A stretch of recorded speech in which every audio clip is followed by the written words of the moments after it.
Welcome back to the show. It is your girl Sarah right here on Relax Radio. Now you're tuned into the sunrise, and it is the second hour of my show. And I'm super excited to be here because we have a lot of interesting things to talk about. Okay, so make sure you stay tuned because, like I said, we have a lot of interesting things to talk about. We're talking about right now. We're gonna talk about whether it's time to give up caffeine.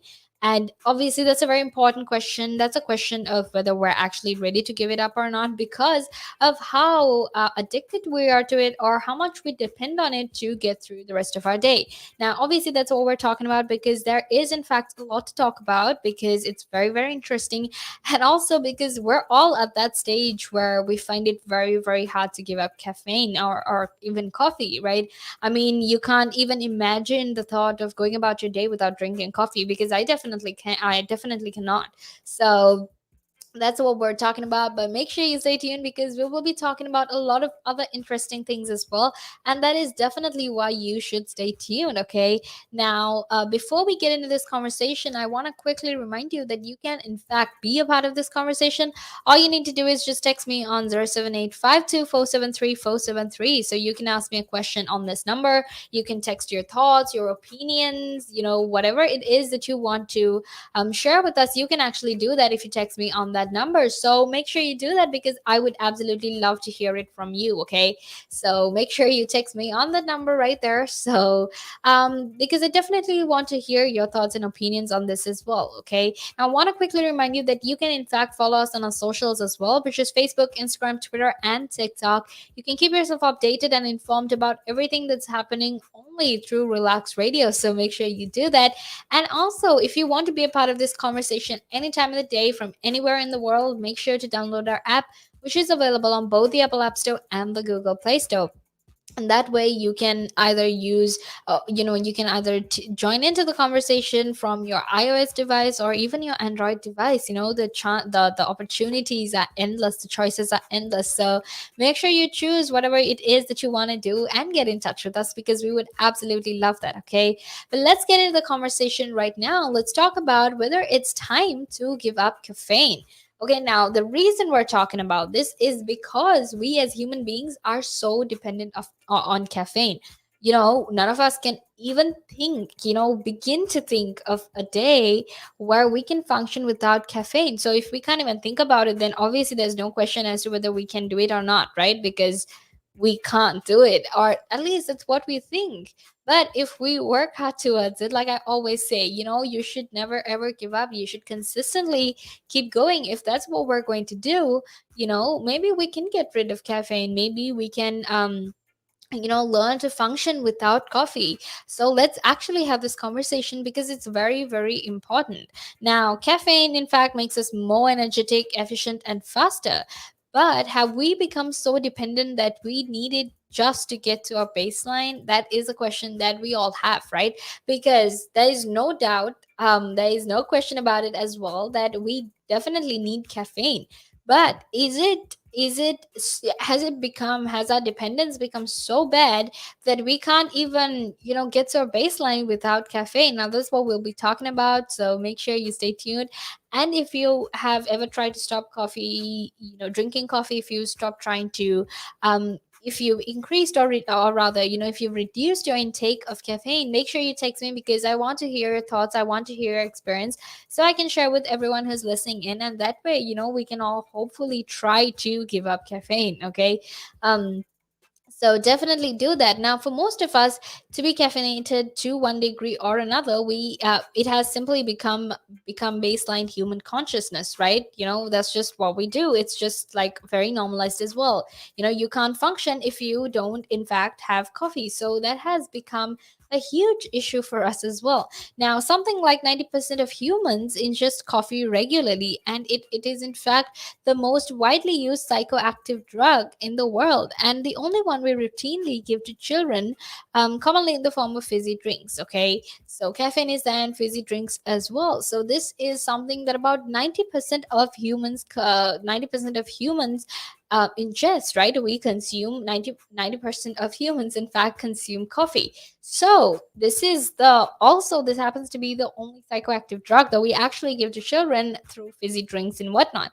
And few of us even think of it as a drug because we don't see it as a drug, and much less do we actually even think of it because as an addiction, because of how much we use it on a daily basis, right? None of us ever think that we're addicted to coffee, but the truth is we all might be addicted to coffee, and that is in fact a very interesting standpoint altogether, or even a viewpoint altogether. So it's because we're so caught up in what we do, we're not even aware, or we don't even refer to the fact that sometimes caffeine is in fact a drug. Okay, now it's so pervasive that it's quite easy to overlook the fact that to be caffeinated is not baseline consciousness, but in fact an altered state. Okay, and more often than not we think that for us to function normally we need to drink coffee, but the truth is when we drink coffee we're not our normal selves, we're in this altered state of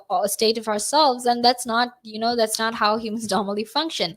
And it just happens to be a state that virtually all of us share, rendering it invisible because we've normalized it so much that we don't really see it or even view it as something negative.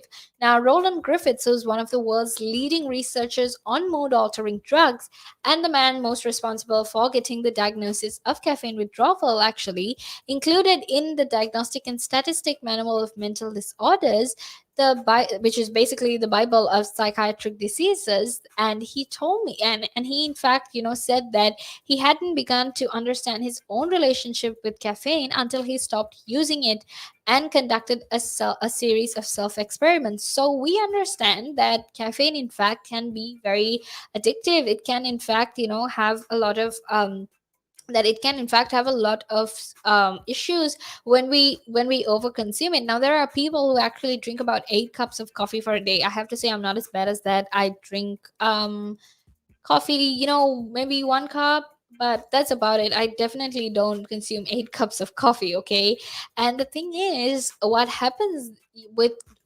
consuming so much caffeine rather, is that it affects it affects the way you function. So for example, if you drink a lot of coffee before going to bed, or say you drink it with in the evening, it takes a while for all of that coffee to digest and whatnot. Sometimes when you drink so much of coffee, it actually interrupts your deep sleep. Okay, and getting your deep sleep interrupted is something that is very unhealthy for you. So obviously it's important for us to keep this in mind when we are consuming coffee, when we're consuming caffeine rather. And it's important for us to keep this in mind because we need to make ourselves aware that consuming or the overconsumption of caffeine is in fact quite unhealthy and harmful, and it can cause a lot of health complications for all of us.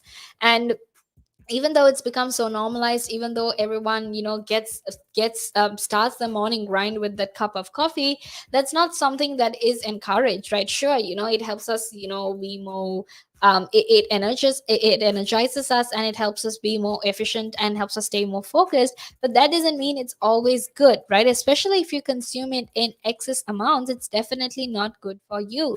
So, like Roland Griffith said, it's very hard to understand your relationship with coffee because, or rather, caffeine, because because we use it so often, right? We never stop to think about it, or we never stop and think that it might sometimes be unhealthy, that it might sometimes be very risky for our health. We definitely don't think that, right?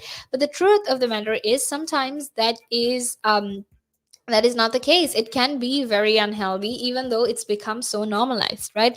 Now, scientists have actually spelled out that the predictable symptoms of coffee withdrawal, which is basically, or rather, caffeine withdrawal, which is basically if you stop the consumption of caffeine, the symptoms of caffeine withdrawal is in fact headache, fatigue, lethargy. You have difficulty concentrating, you have decreased motivation, you have irritability, intense distress, loss of confidence, and dysphoria.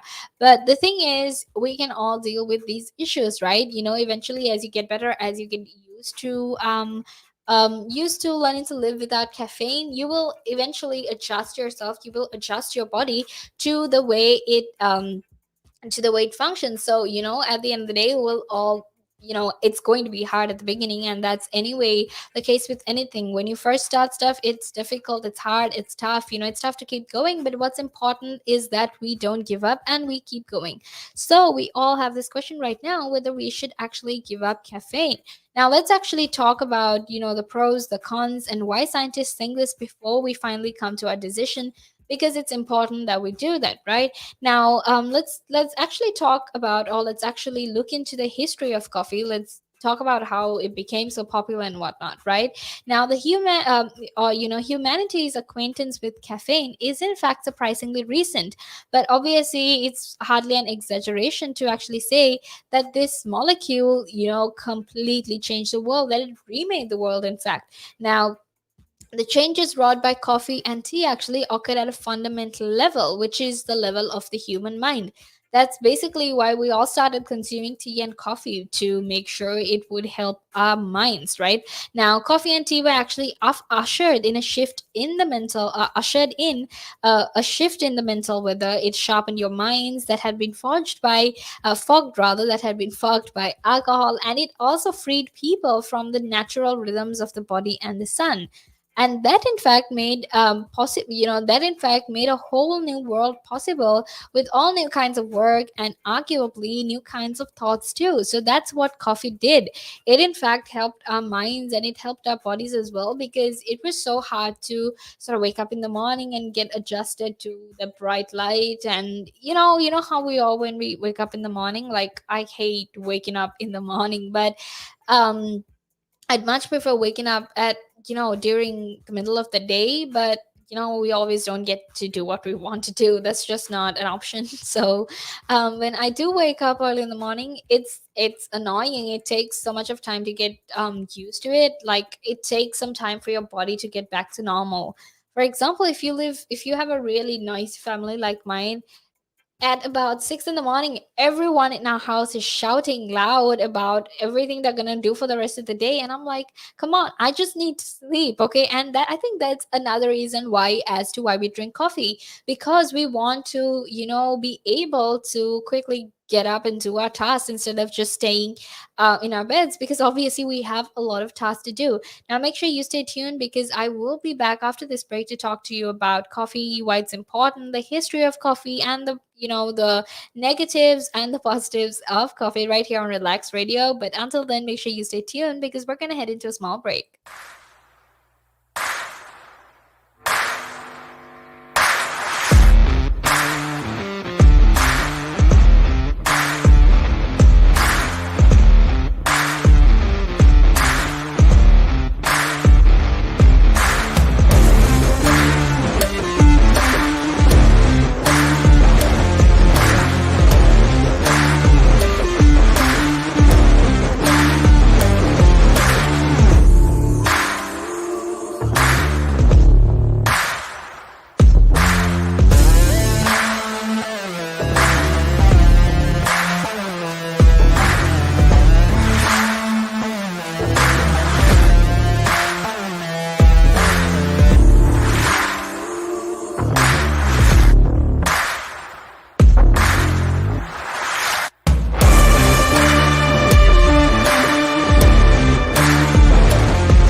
Welcome back to the show. It is your girl Sarah right here on Relax Radio. We're talking about caffeine. We're talking about humanity's addiction with caffeine and how or why it's so hard for us to actually survive without it. Okay, so we're having a very very interesting conversation. We have a lot of thoughts to share, and I would also love to hear your thoughts as well. Regardless of mine, because I'm always sharing my thoughts. Why don't you share your thoughts with me for a change? Make sure you text me on 078 to share your thoughts with me, or you can even comment on our live videos or whatever it is, to actually tell me about whatever it is that you want to tell me. Because if you've tried to give up caffeine, if you've tried to get past your addiction to caffeine, let me know about that experience, because that's what we are talking about right now. Okay, so make sure you do that. And also, I want to quickly remind you that you can in fact follow us on our socials, which is Facebook, Instagram, Twitter, and TikTok. And you can also download our app, which is available on both the Apple App Store and the Google Play Store. And make sure you're a part of this conversation any time of the day, because we would absolutely, absolutely love to hear from you. And we would love to hear your thoughts and everything as well. So make sure you stay tuned, because we're going to be having a lot of interesting conversation with a lot of interesting perspectives and thoughts as well, which is obviously your thoughts and our perspectives. So make sure you do that, okay? Now, we were talking about, we were actually looking into the history of coffee. We were looking into how much the world has changed after we all started consuming caffeine, right? Now, like I said, coffee and tea actually ushered in a shift of mental weather, because fogged up human minds from alcohol actually freed people from the natural rhythms of the body and the sun. And it also made possible whole new kinds of work and even new kinds of thought. So by the 15th century, coffee was actually being cultivated in East Africa, and it was in fact traded across the Arabian Peninsula. And initially, the new drink was regarded as an aid to concentration and was used by Sufis in Yemen to keep them from dozing off during their religious observances. So and initially started out as a drink or a beverage that you use to keep yourself awake. I mean, come on, how many times have we drunk coffee to stay awake? I can recall all the times I stayed up studying late at night, drinking so much of coffee to stay awake, but I fell asleep anyway. I think it's just me. I don't think coffee works for me, but yeah, we all stayed up at one point, or we drank coffee early in the morning just to stay awake and to focus on our work as well. Now, initially, this new drink, like I said, it was there to help in concentration. And tea, in fact, too, started out as a little helper for Buddhist monks who were striving to stay awake through the long stretches of meditation. Now, within a century, coffee houses actually had sprung up in cities across the Arab world. And in 1570, obviously, there were in fact more than 600 of them in Constantinople alone. And they spread north and west with the Ottoman Empire. In 1629, the first coffee houses in Europe, actually, which were styled based on the Arabian model, popped up in Venice, and the first of such an establishment actually arrived in England and was opened in Oxford in 1650 by this Jewish immigrant.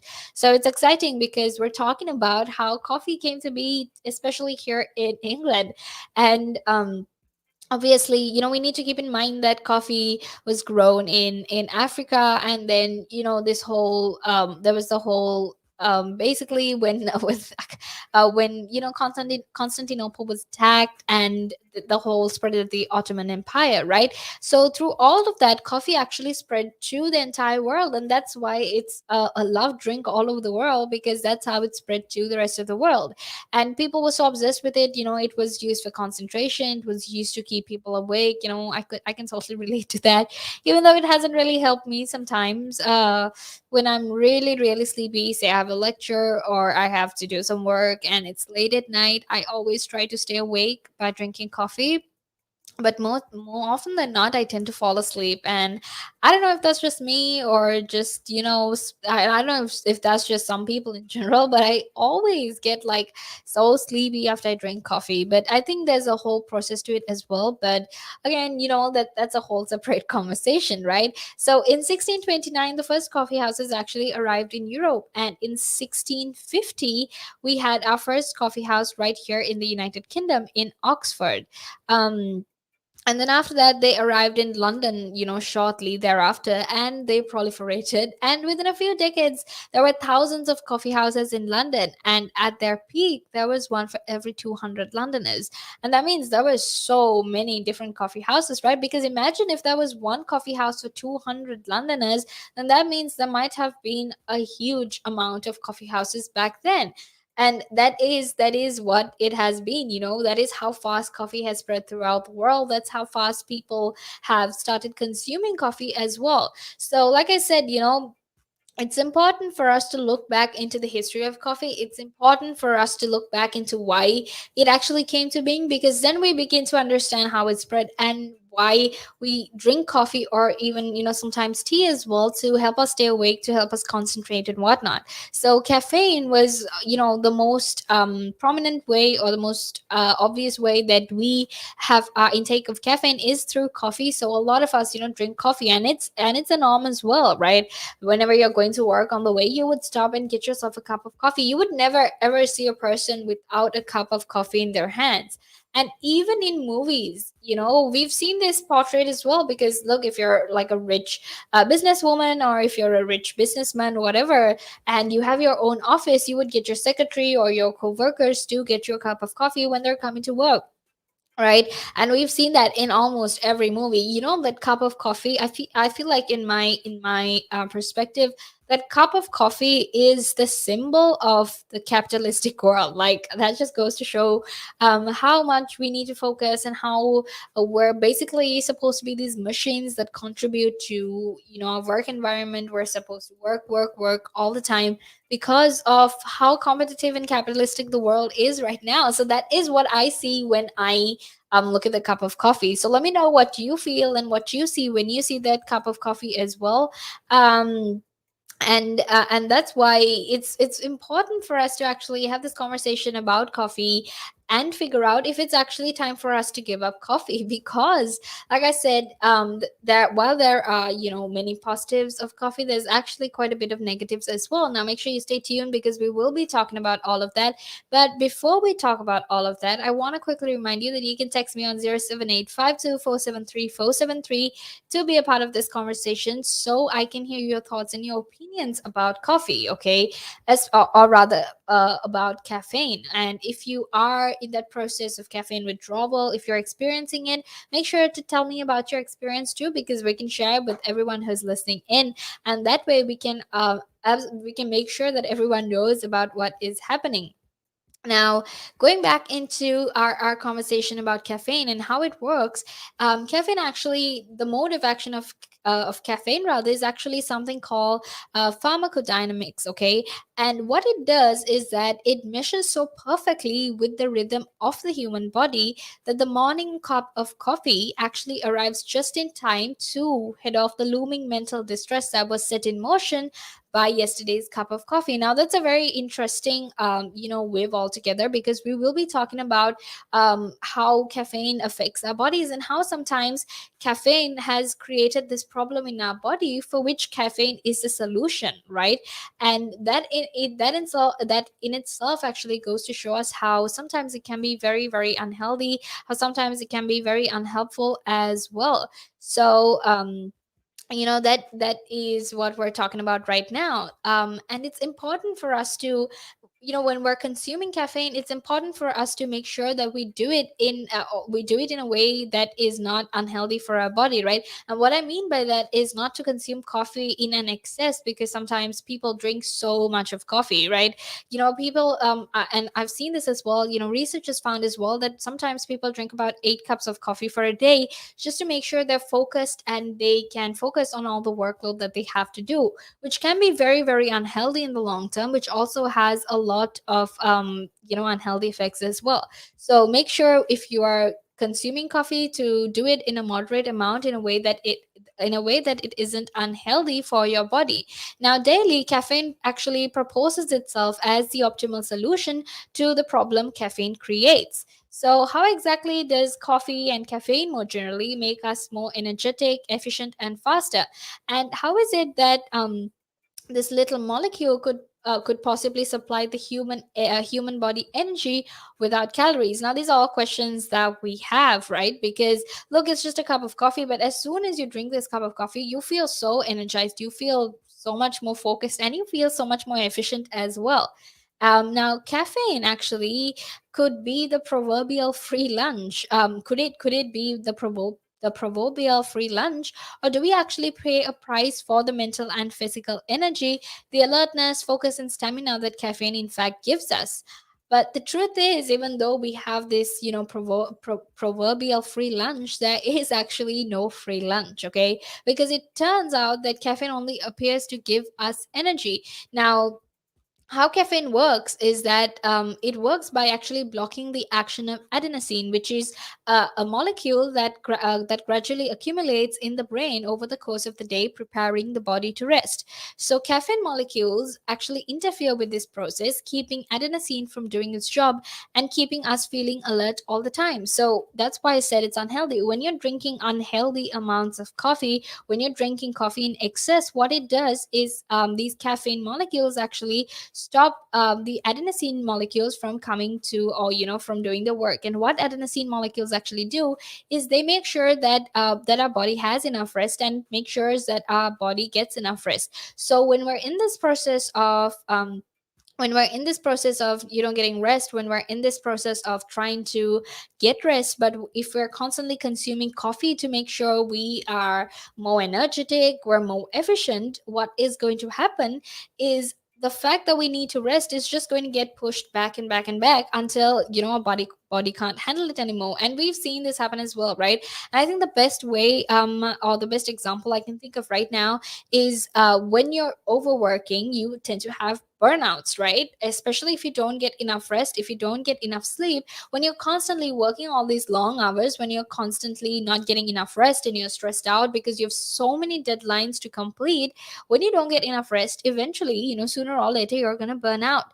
And when that burnout happens, it's going to be very, very hard for you to recover from it, because it is in fact very hard to recover from months of prolonged stress and sleep deprivation and fatigue. It takes months, right? And that's the exact same process with caffeine as well. That's what happens. So make sure you stay tuned, because we'll actually be back in a little while to talk more about caffeine and why exactly sometimes the overconsumption of caffeine can be really unhealthy and harmful for our brains. But until then, make sure you stay tuned, because right now we're going to head into a small break, and then we will be back to talk about whether it's time to give up our addiction of caffeine. Now, there's a lot of conversation around who pays more taxes, if it is the rich or if it is the poor, right? But when you are basically going out and during a day, you go to a restaurant, you have to pay taxes there. If you buy a car, you have to pay taxes there. So why is it even a conversation that the rich pay less taxes, or the poor pay more taxes? Why is it a conversation like that? Because it's true, the rich generally pay less tax.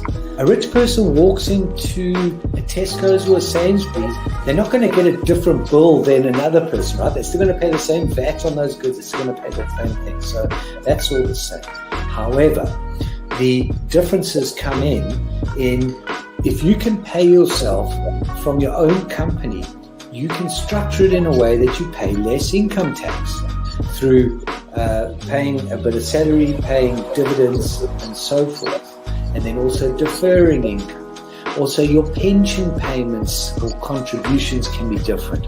So that increases your tax sort of gap, if you want to use it that way. Where a PAYE person just gets paid salary and bonus. And now those are the most highly taxed sources of income in the UK, definitely, in the UK. We've seen it, right? If an owner of a large public traded company does something wrong, irrelevant of what that company does or how valuable that company is, the stock generally falls into a pool of nothing, right? Because in a public company where the stock is traded openly on the stock exchange, the value of that stock is driven by supply and demand, it's driven by emotion, it's driven by news, it's driven by quite a lot of variables over and above the actual accounting or total net worth of that company. I mean, we've seen it, right? If an owner of a large public traded company does something wrong, irrelevant of what that company does or how valuable that company is, the stock generally falls into a pool of nothing, right? And the company may still have value, it may still be doing quite a good things.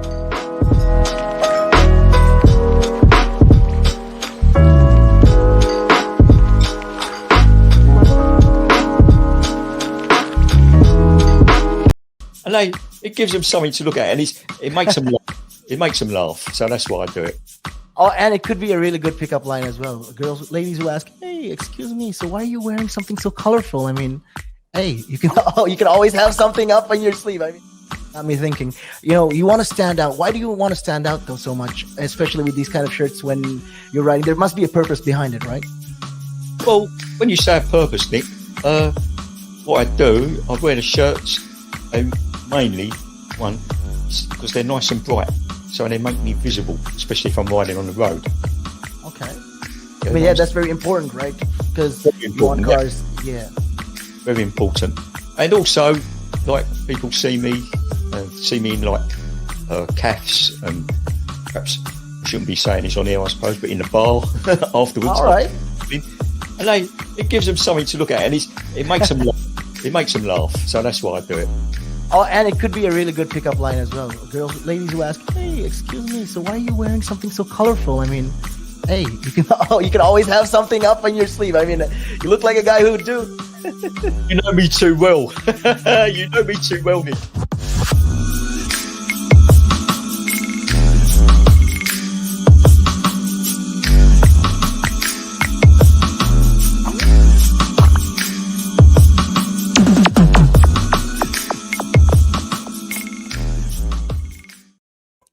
Welcome back to the show. It is your girl Sarah right here on Relax Radio. Now we're talking about whether we need to give up caffeine because it could be potentially unhealthy for us in the future. And we're talking about why caffeine is so important for us in this day and age. That is what we're talking about, okay? So make sure you stay tuned because, like I said, we are talking about a lot of interesting things. And right now, what we are talking about is caffeine. So if you're obsessed with coffee, if you love coffee, if you consistently consume a lot of coffee for a day, well, then this is for you. It's definitely for you. So make sure you stay tuned because, like I said, we're going to be talking about the pros, the cons, why exactly it's unhealthy, and we also looked into the history of coffee and why tea and tea as well, and why we started drinking coffee and tea as well. So obviously that is what we were talking about, but before I head back into that conversation, I want to very quickly remind you that you can in fact be a part of the show. All you need to do is just text me on 07852473473, and you can share your thoughts, your opinions, your experiences with me, and we can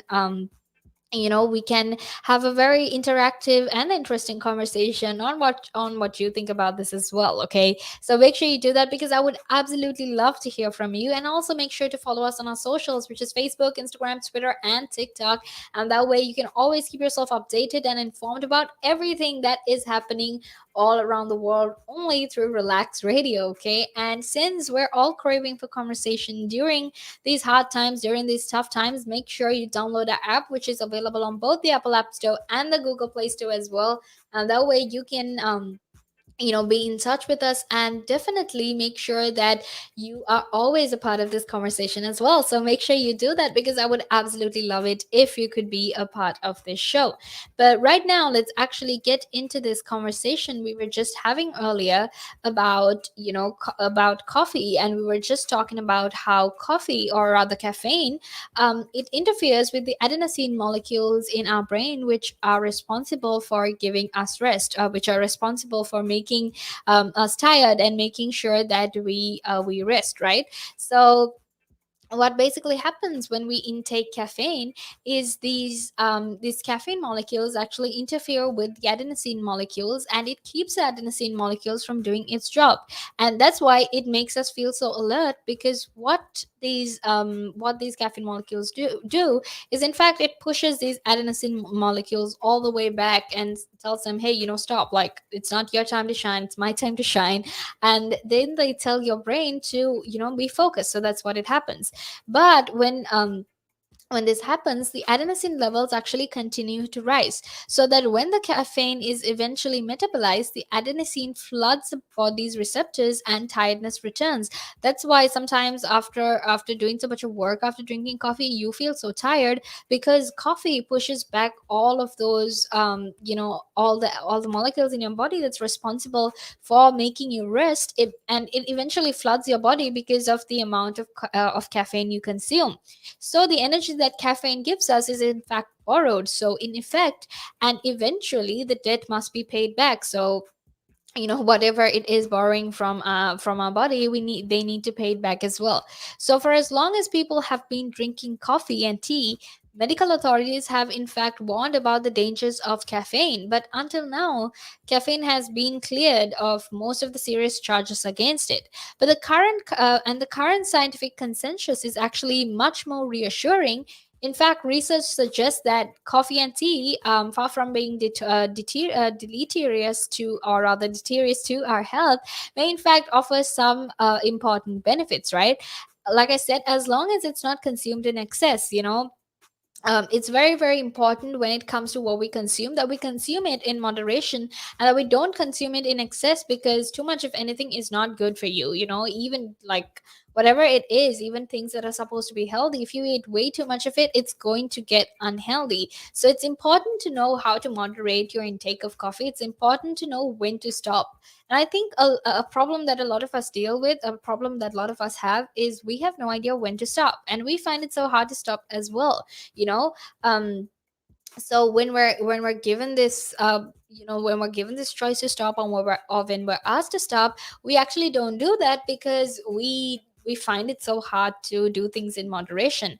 So like I said, now current scientific research has actually been much much more reassuring, because they say that if you consume coffee, and or rather even coffee and tea, at moderate amounts, that it in fact can be very very helpful for your health. Okay, now regular coffee consumption is actually associated with a decreased risk of several cancers, which are cancers like breast cancer, prostate cancer, colorectal cancer, and even endometrial cancer. So, cardiovascular disease, type 2 diabetes, and even Parkinson's disease, and sometimes even dementia, and possibly depression and suicide can also be reduced with regular coffee consumption. But you need to make sure that when you're consuming that coffee, that you do it in moderate amounts. And I will keep reminding you that throughout the course of this conversation, because you need to keep in mind, you need to remember that it's very very important for you to consume coffee and tea in moderation, so that it does not affect your health.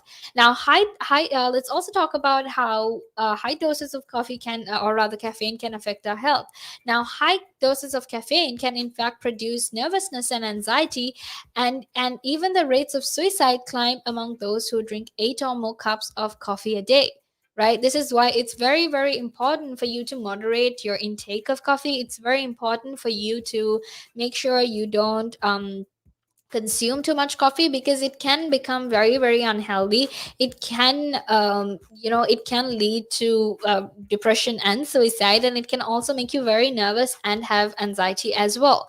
So like I said, make sure you do everything in moderation. And I know it's easier said than done. A lot of humans, a lot of us, we have a lot of trouble when it comes to doing things in moderation. But what's important is that we try to do it in moderation.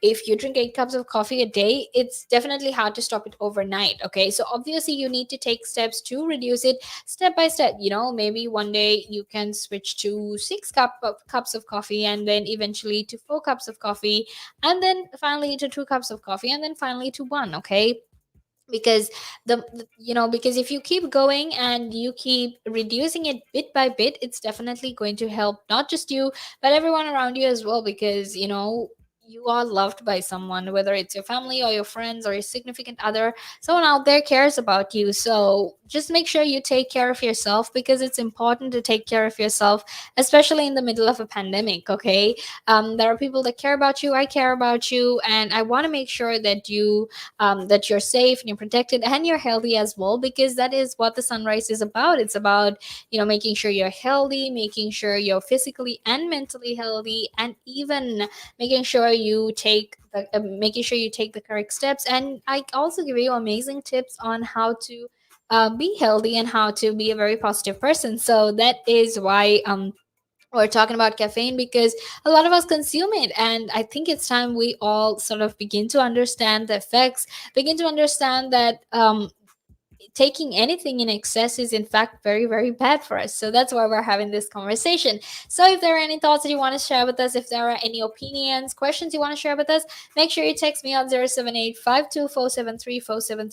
because I would absolutely love to hear about it. Okay, I am here to answer your questions, I am here to see your perspectives. I want to know what you're thinking of as well. So make sure you text me, make sure you call me, because that way you can keep in touch with me and I can share all your thoughts and opinions as well. So make sure to do that.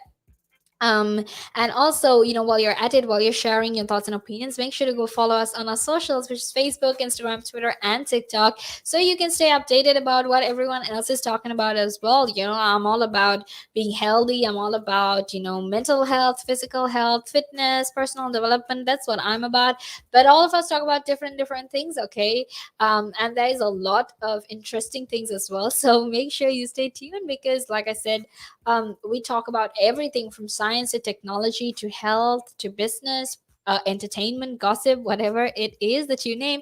We talk about all of that. So make sure you stay tuned. Okay. But let's get back into the conversation actually. Now we were talking about caffeine, and we were talking about how when you take regular amount or when your regular coffee consumption can actually be helpful, as long as you consume it in moderation. Okay, moderation is the important word. Make sure you do not overconsume coffee. Now caffeine also improves performance on a range of cognitive measures, so things like memory, focus, alertness, vigilance, attention, and learning are also in fact improved by the consumption of coffee. Now an experiment that was done in the 1930s actually found that chess players on caffeine performed significantly better than players who abstained. Okay, so like I said, like, or even like this research shows, if you drink coffee before something important, if you drink coffee before something huge, if it's like your job, or say you have a competition, if you consume caffeine, it can actually help you improve your performance. It can help you with your cognitive measures such as memory, your focus, your alertness, your vigilance, and paying attention to little things, because sometimes we're so distracted about everything that happens in the world, we find it so hard to focus and pay attention. And I know we have all been there, because I myself, when I am doing work on my computer, I sometimes get distracted by my phone. And by the way, we were having that conversation yesterday as well. If you're using your computer, make sure you don't use your phone, and if you're using your phone, make sure you don't use a computer, because it's not good for you. Okay, because that counts as multitasking, and multitasking kills your brain. It's very, very unhealthy, even though it's normalized and glorified. Make sure you don't multitask. But sometimes you have to multitask, and that is also another reason why we drink coffee, because we need to stay focused, we need to make sure we're productive, and we need to make sure we're efficient as much as possible. And that is why a lot of us actually consume coffee, or rather caffeine as well. Okay, so like I said, it sometimes when you consume caffeine before your job or a competition, it helps you to focus, it helps you to stay focused and pay attention to all the little things that are happening, because it's going to make you much, much more alert about everything that is happening around you.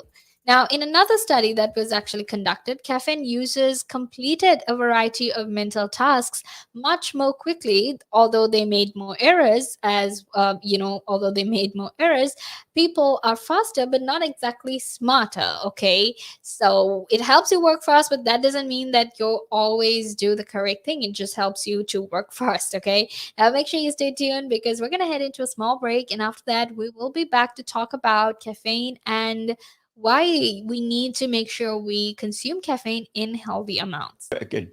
But now, if you say to a child, if I went up to a child and said, "You've had one to forget," God, there'd be an inquest. An inquest.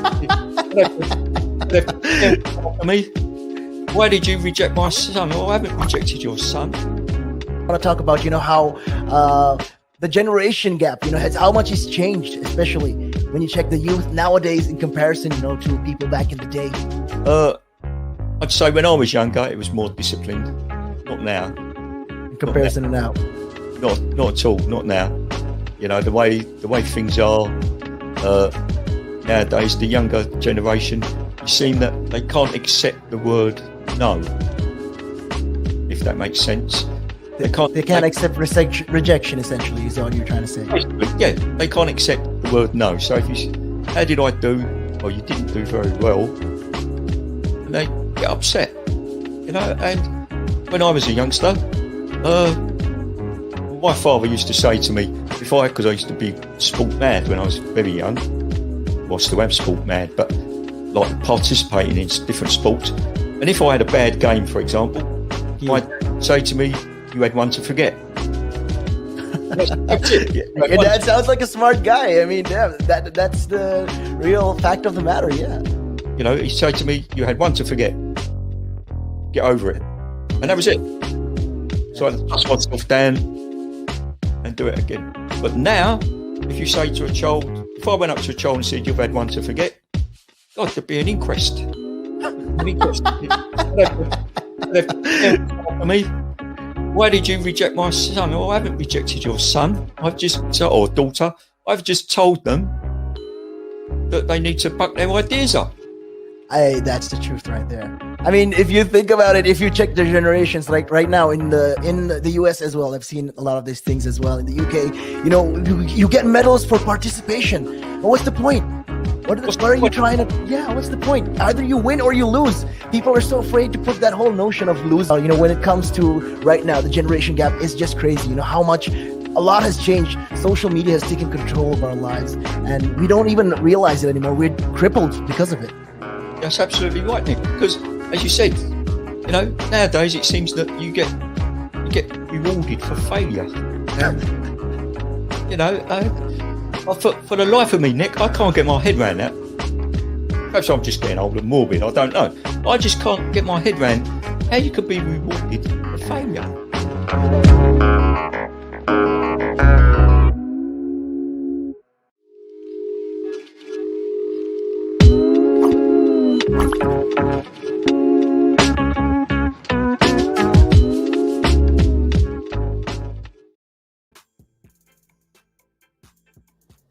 Welcome back to the show. It is your girl Sarah right here on Relax Radio. Now you're tuned into the sunrise, and we're having a very important and even I could say it's an interesting conversation as well about caffeine and what exactly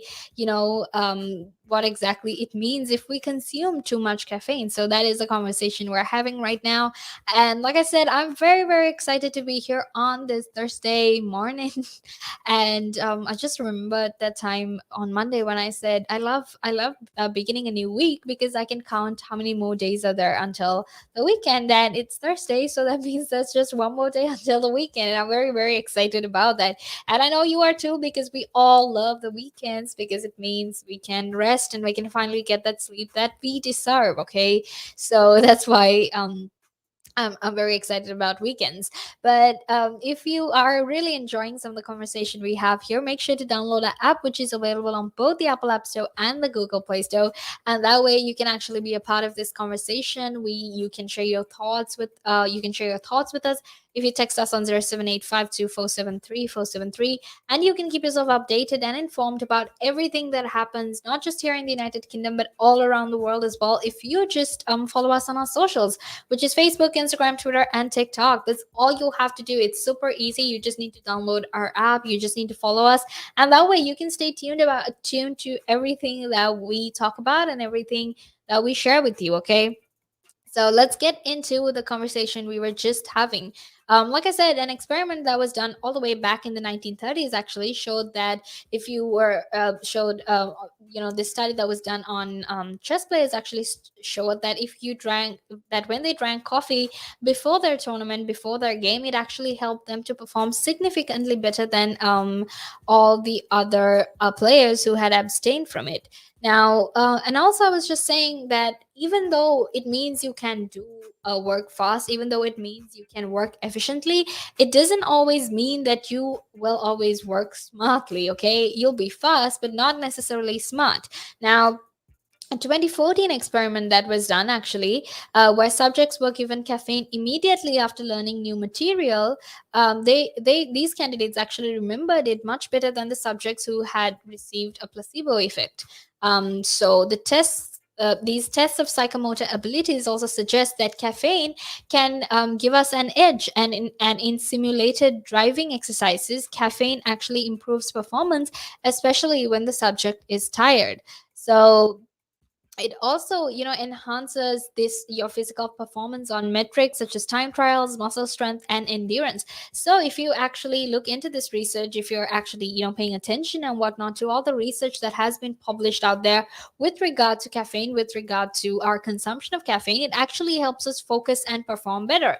And that is what we have seen as well. It helps us to perform better, and it helps us to focus better as well. But however, having said that, it doesn't mean that we always make that we always even though it helps us perform better, it doesn't mean that we're always right either, right? Because just like in that research where all these people did their work fast, even though they were more focused and they were more efficient, it didn't always mean that they did or they gave the correct answer, right? So that's important to keep in mind as well. But having said all of this, it's very, very important to take these findings, this research, with a pinch of salt, only because this sort of research is difficult to do well. Now I'll tell you why that is. Okay, it's because the problem actually is finding a good control group in a society in which virtually everyone is in fact addicted to caffeine. Okay, but the consensus actually seems to be that caffeine does improve mental and physical performance to some degree. So like I said, caffeine definitely does help your performance. It definitely does help the way you perform and the way you behave, not behave, but the way you focus and how efficient you are. But that doesn't mean that it's always, that doesn't mean just because that's the case that it's that you need to start drinking coffee all the time just to make sure that your performance is heightened and you're very, very efficient and you can focus better. Because earlier we were talking about how when you consume these things in huge amounts, when you constantly consume these when you consume coffee in huge amounts, it can actually lead to depression, suicide, anxiety, and nervousness, right? And it can also have a whole lot of other health complications, because I was just telling you how caffeine works, right? I was telling you how when you drink caffeine, or when you drink coffee, the caffeine molecules actually stop your adenosine molecules from working. And when that happens, your adenosine molecules actually get piled up, and as soon as the coffee leaves your body, this wave of tiredness washes over you, and then all you want to do is sleep. So basically that happens, and it's very, very important to keep those things in mind when we're looking at this research, when we're reading this research, right? Because it's as much as we want to believe that caffeine is very good for us, is very healthy for us, that's not always the case, right? And I have to say, it's easier said than done to actually believe some of these things. We sometimes we just want these things because it helps us feel better. It helps us forget the fact that it's early in the morning and the sun is out there and the sun is just on your face. It helps us forget those things. It helps us stay distracted and focus on our work. And that is something that no one will say no to, right? Because, when this world out there has so many distractions, it's very, very important that we try to stay focused as much as possible. And that is what we want as well. So, having said that, because of how much we want to focus and how much we want to concentrate, it also means that we need to make sure we pay attention to our body, we pay attention to how much we consume, just to make sure we don't do that in unhealthy amounts that will affect our bodies, right? So, it's always very, very important to keep that in mind as well. Now, like I said, caffeine actually helps us to improve our focus and ability to concentrate, which definitely enhances both our linear and abstract thinking. But obviously, what about creativity? Because creativity does in fact work very, very differently. Now, it may actually depend on the loss of a certain kind of focus and the freedom to let the mind off and leash off linear thought. Now, this is a whole other perspective and a whole other view on it. And that's why, it's interesting to always talk about these things, because you're just going to find out how your brain works. Okay. Now, cognitive psychologists sometimes talk in terms of two distinct types of consciousness. Okay, one of them is spotlight consciousness and the other one is lantern consciousness. Now, I'm going to tell you what exactly these are. So, spotlight consciousness is basically, it illuminates a single focal point of attention, and that makes it very, very good for reasoning, because you're focused on one thing only, just one thing. And that makes it very good for you to make rational decisions, because you're very, very focused on what you have to do. That is what spotlight consciousness is. And when it comes to lantern consciousness, it's basically a form of consciousness in which attention is less focused, yet it eliminates a broader field of attention. You are less focused, but you're paying attention to a lot of things. So think of it as a spotlight and a lantern, right? It's basically called that because of that. If you take the spotlight on the stage, it just focuses on one point, right? Whereas if you take all the lanterns on the streets and whatnot, there is a lot of light that is spread because of the lantern. Now, that is what those consciousnesses represent as well. So the more diffuse form of attention lends itself to actually your mind wandering. It leads your mind associating freely and the making of novel connections, all of which can nourish creativity. Now, when it comes to lantern consciousness, it's actually seen a lot in children, small children, because even though you aren't paying a lot of attention, you're thinking of a lot of different things, right? You're focused on your focus is not as huge or is not as focused as in spotlight consciousness, but you do pay a lot of attention to other things around you. So that's why a lot of young children actually have lantern consciousness. So lantern consciousness is in fact what helps us with creativity. But what caffeine does is it actually focuses on spotlight consciousness. Now, when you compare, caffeine's big contribution to human progress has actually been to intensify spotlight consciousness. Okay, it has just intensified spotlight consciousness, because the focused, linear, abstract, and efficient cognitive processing rather are much more closely associated with mental work than play.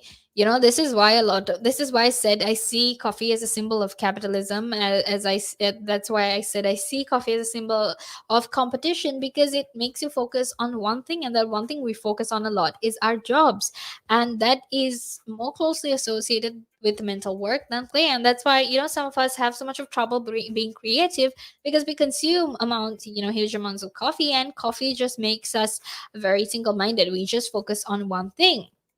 So this, more than anything else, is what made actually caffeine that perfect drug, not only for the age of reason and enlightenment, but also for the rise of capitalism as well. So it's very important to keep these things in mind when you're consuming coffee, what it does to your brain.